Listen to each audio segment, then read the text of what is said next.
DNA एकदम से change हो जाता है, पूरा जानदार की शक्ल सूरत ही बदल जाती है। इंसान से वो इंसान ही ना रहे, वो आधा इंसान आधा बंदर बन जा भाई, आधा इंसान ऐसा कुछ नहीं है हमारे अंदर। हेलो एवरीवन, तो बेटा आज हमारा नया चैप्टर शुरू हो रहा है, उसके पहला लेक्चर है ये, हाउ डू ऑर्गेनिज्म रिप्रोड्यूस। तो बेटा आज हम पढ़ेंगे इस चैप्टर की बहुत ही ज़्यादा इंपॉर्टेंट टर्म्स। एक्चुअली ये आपको लेक्चर देखना ज़रूरी भी है, क्योंकि जो आगे जो वीडियोस आएंगी वो इसको पढ़ने के बाद बहुत ज़्यादा आसान हो जाएंगी। तो कुछ यहाँ पे चीज़ें हमारे सामने, इनको हम डीपली पढ़ेंगे। हैं तो 4 पॉइंट्स, मगर इन 4 पॉइंट्स में बहुत कुछ छुपा है।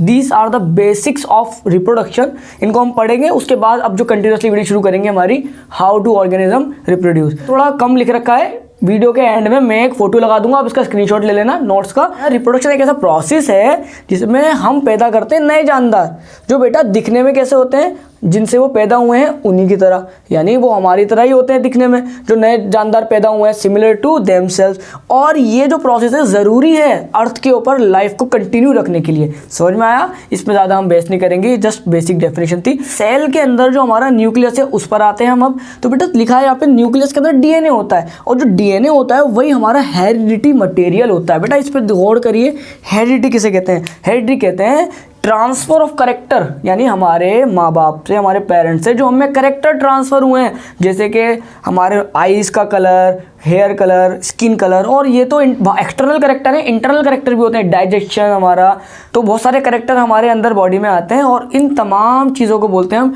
हेरिडिटी। ठीक है बेटा, तो यहाँ पे लिखा है न्यूक्लियस, न्यूक्लियस के अंदर होता है डीएनए, और डीएनए ही वो मटेरियल होता है जो करेक्टर को लेकर आता है अपने पेरेंट्स से हमारे अंदर। ठीक है बेटा, तो बेटा आप जानते हैं जब एक सेक्सुअल रिप्रोडक्शन की बात करें, मेल और फीमेल होता है, उसमें गैमेट्स होते हैं, स्पर्म और ओवम। तो बेटा स्पर्म सारी की सारी इंफॉर्मेशन लेकर आया होता है, एक फादर की केस का कलर कैसा है, उनकी स्किन कलर कैसा है, उनके इंटरनल फीचर कैसे, सब कुछ। और ओवम लेकर आता है सारे फीचर, सारे करेक्टर मदर के। जब दोनों कंबाइंड होते हैं, जो नया इंडिविजुअल पैदा होता है, उसमें कुछ करेक्टर फादर के होते हैं, कुछ करेक्टर मदर के होते हैं। स्पर्म के अंदर ऐसी चीज़ क्या है, ओवम के अंदर ऐसी चीज़ क्या है बेटा? उसके अंदर है DNA, DNA of father. Sperm के अंदर डीएनए ऑफ मदर, ओवम के अंदर दोनों मिलते हैं, वो दो अलग अलग कॉपीज आती हैं डीएनए की, फादर और मदर से। तो जो नया इंडिविजुअल पैदा होता है वो दोनों को करेक्टर लेता है, कहीं पे फादर के करेक्टर लेता है, कहीं पे मदर के करेक्टर लेता है। उम्मीद है समझ आया होगा। तो बेटा नेक्स्ट पॉइंट देखते हैं, थर्ड पॉइंट यहाँ पे लिखा हुआ है डीएनए रेप्लिकेट करता है। रेप्लिकेशन का मतलब होता है फोटोकॉपी, मतलब कॉपी बनाना।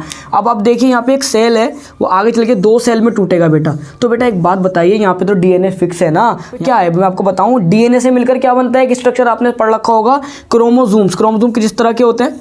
कुछ क्रोमोसोम्स बनते हैं एक सेल के अंदर, नॉर्मल सेल के अंदर 46 क्रोमोसोम्स होते हैं, और क्रोमोसोम कुछ नहीं है, डीएनए से ही बनता है क्रोमोसोम। ठीक है बेटा, इसमें हम बहस नहीं कर रहे हैं। तो 46 क्रोमोसोम्स होते हैं बेटा, 2 नए सेल बनाने हैं, और उन दोनों सेल के अंदर क्या चाहिए? 46 क्रोमोसोम, 46 क्रोमोसोम। तो बेटा ये डीएनए ये अपनी फोटोकॉपी कर लेते हैं, फोटोकॉपी करने को बोलते हैं रेप्लिकेट, कॉपी बना लेते हैं, फिर वो कॉपी बन के ना फिर वो इधर उधर बांट देते हैं। ठीक है बेटा, अगर ऐसे ही जाएंगे तो 23 चले जाएंगे ना, तो अपनी रेप्लिकेट करते हैं। यहाँ लिखा है डीएनए रेप्लिकेट करता है, अपनी फोटोकॉपी करता है, क्योंकि उसको आगे 2 सेलों में टूटना है। उसके बाद लिखा हुआ है जो 2 नए सेल बनते हैं, उन 2 नए सेल के अंदर हमें एक चीज़ देखने को मिलती है, उसको हम बोलते हैं वेरिएशन। तो बेटा ऐसा याद रखना, जब कहीं भी डीएनए हमारा फोटोकॉपी करता है, यानी रेप्लिकेट करता है, तो बेटा कुछ डिग्री तक, बहुत स्मॉल डिग्री में, यानी बहुत छोटा सा, हमें थोड़ा सा वेरिएशन देखने को मिलता है। वेरिएशन मतलब चेंजेस देखने को मिलते हैं। कभी कभार हमें बहुत छोटे से चेंजेस देखने को मिलते हैं, जो बिल्कुल पहचाने में नहीं जा सकते, बहुत छोटे चेंजेस। यही छोटे छोटे चेंजेस पीढ़ी दर पीढ़ी, पीढ़ी दर पीढ़ी, साल से साल गुजरते रहते हैं,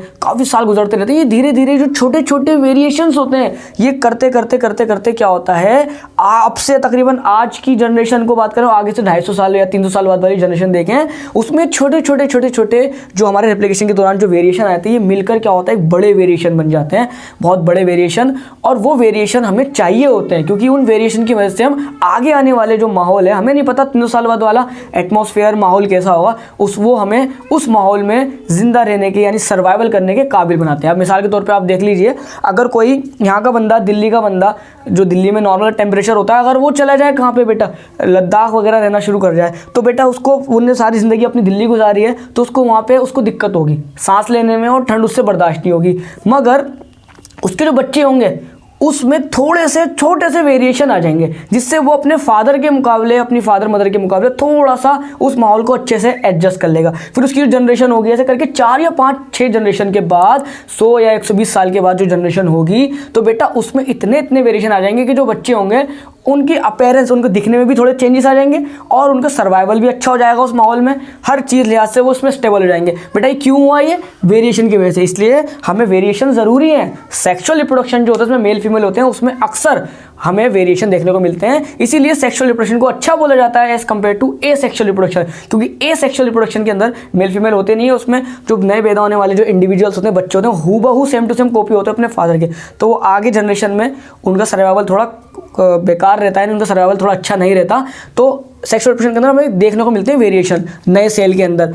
और बेटा ठीक है, ये समझ में आया आपको। उसके बाद लिखा है वेरिएशन हमारे लिए यूज़फुल होते हैं हमारे सर्वाइवल के लिए। एक लंबे समय के बाद ये छोटे छोटे वेरिएशन मिलकर हमें आगे आने वाले जो हमारा ज़माना आने वाला है उसमें हमें सर्वाइवल ईजी बना देते हैं। और जब इन छोटे छोटे वेरिएशन को हम लंबे समय तक, यानी 1000 साल या फिर 2000 साल 3000 साल के ऊपर इन छोटे छोटे वेरिएशन को जब हम देखते हैं तो ये छोटे छोटे वेरिएशन हमें बहुत बड़े दिखाई देते हैं और हम उसकी स्टडी करते हैं किसमें बेटा, इवोल्यूशन में। मिसाल के तौर पे इंसान का ही इवोल्यूशन देख लो आप, कितना पहले से इंसान कैसा था, बताती है साइंस के इंसान ऐप था यानी बंदर था, वो किस तरह से हज़ारों सालों में किसी किसी डेवलप हुआ, क्योंकि उनमें धीरे धीरे थोड़े थोड़े क्या रहते हैं, वेरिएशंस। तो इंसान ने उसी वेरिएशन से करते करते देखो इंसान इतना इवॉल्व हो गया, तो आज देखिए कैसा हो गया, उसको हम बोलते हैं इवोल्यूशन के अंदर पढ़ते हैं। खैर ये टॉपिक था, ये ज़रूरी था पढ़ना हमारे लिए। बस अब 2 मिनट का लेक्चर बचा है, इसके अंदर आपको मैं बता दूं कि रिप्रोडक्शन कितने तरह का होता है, उसके बाद हम नेक्स्ट वीडियो शुरू करेंगे बढ़िया करके पढ़ना, ठीक है बेटा। तो बच्चों वीडियो खत्म करने से पहले एक छोटा सा टॉपिक और पढ़ ले। टाइप्स ऑफ रिप्रोडक्शन, 2 तरह की रिप्रोडक्शन होता है, एसेक्सुअल और सेक्सुअल। बेटा एसेक्सुअल में मेल फीमेल नहीं होते, सिंगल पेरेंट ही बच्चे पैदा कर देता है, जबकि सेक्सुअल के अंदर मेल फीमेल होते हैं। देख लीजिए इसमें कोई मेल फीमेल नहीं होते, सिंगल पेरेंट ही अपने बच्चे पैदा कर देता है, जबकि सेक्सुअल में 2 इंडिविजुअल्स होते हैं, मेल और फीमेल का होना जरूरी है, ठीक है बेटा। जब यहाँ पे मेल फीमेल नहीं होते तो गैमेट्स भी नहीं होते, स्पर्म ओवम कुछ नहीं होता, जबकि सेक्सुअल में अगर मेल फीमेल है तो स्पर्म और ओवम का कॉन्सेप्ट भी आएगा। जबकि एसेक्सुअल के दौरान जो पैदा होने वाले बच्चे होते हैं, जो हमारे जो इंडिविजुअल्स होते हैं, वो बिल्कुल हूबहू सेम होते हैं, बिल्कुल आइडेंटिकल, यानी कार्बन कॉपी अपने पेरेंट के। जबकि हमारे जो सेक्सुअल रिप्रोडक्शन होता है इसमें आइडेंटिकल नहीं होते मगर सिमिलर होते हैं। जैसे एक एलिफेंट है, उसका बच्चा एलिफेंट ही होगा भाई, सिमिलर है, बिल्कुल आइडेंटिकल तो नहीं होगा। हम इंसान के बच्चे देख लो, इंसान के बच्चे को जन्म देता है, सिमिलर होते हैं, नॉट आइडेंटिकल। आइडेंटिकल का मतलब हो गया हर चीज़ में हूबहू सेम के, ठीक है बेटा। तो आइडेंटिकल बिल्कुल हूबहू सेम नहीं होते, हाँ सिमिलर होते हैं। आप ये समझ गए होंगे, छोटा सा टॉपिक है। बाकी एसेक्सुअल रिप्रोडक्शन हमें छोटे जानदारों में देखने को मिलता है, बहुत छोटे जानदार होते हैं, या बैक्टीरिया हो गए, प्रोटोजोआ हो गए, इन सब में हमें एसेक्सुअल रिप्रोडक्शन देखने को मिलता है छोटे जानदारों में। जबकि हमारा ये जो होता है सेक्सुअल रिप्रोडक्शन, ये हाइयर एनिमल्स में देखने को मिलता है, एनिमल्स में, प्लांट्स में, बाकी बड़े जानदारों में, ठीक है बेटा। एक लास्ट टॉपिक और है, इसमें रैपिड म्यूटेशन होता है। म्यूटेशन कहते हैं चेंजेस इन डीएनए के जो सीक्वेंस होते हैं, डीएनए में अगर चेंजेस आते हैं उसको हम बोलते हैं म्यूटेशन। रैपिड मतलब बहुत जल्दी जल्दी इनमें डीएनए में चेंजेस होते हैं, डीएनए एकदम से चेंज हो जाता है, पूरा जानदार की शक्ल सूरत ही बदल जाती है, समझिए बेटा।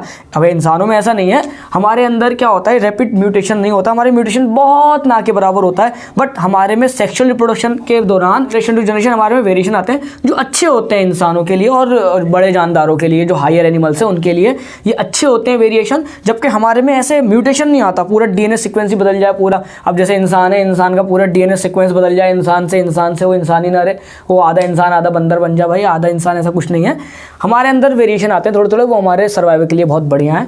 बाकी हमारे म्यूटेशन बहुत होता है, बहुत ना के बराबर होता है। खैर ये कुछ यहाँ पे डिफरेंसेस थे बेटा। यहाँ पे हमारा ये आज का इंट्रोडक्शन जो इंपॉर्टेंट वीडियो थी खत्म। अब हम कल से इसको कंटिन्यूसली वीडियो डालेंगे इस रिप्रोडक्शन वाले चैप्टर पे और उसको जल्दी से खत्म करेंगे। फिर मिलते हैं आपसे अब दूसरी वीडियो में, तो जब तक के लिए आपसे इजाज़त चाहता हूँ। ओके बेटा, बाय।